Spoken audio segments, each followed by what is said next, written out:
Ieri, in un tragico incidente, durante un momento di spensieratezza, ha perso la vita un vigile del fuoco, Carlo Notari, che prestava servizio presso il comando dei Vigili del Fuoco di Trieste.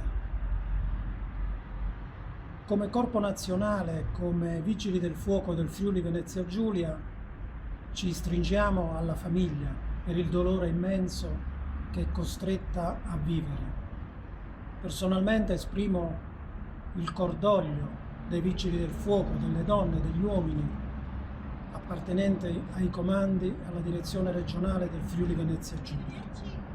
Carlo era uno di noi, un giovane, giovanissimo, di soli 29 anni, che era interessato, pieno di vita, curioso, volenteroso, desideroso di apprendere, desideroso di fare la sua carriera nei Vigili del Fuoco. Purtroppo il destino ha voluto diversamente.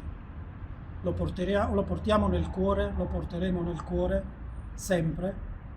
Il suo modo di essere, il suo modo di affrontare la professione, sebbene per un periodo molto breve, rappresenterà per noi un esempio da qui alla conclusione delle nostre carriere. Ci stringiamo alla famiglia che abbiamo conosciuto oggi, alla madre, al padre, alla sorella, alla compagna, agli amici che hanno voluto dimostrare con la loro presenza qui la considerazione e il bene che gli esprimevano.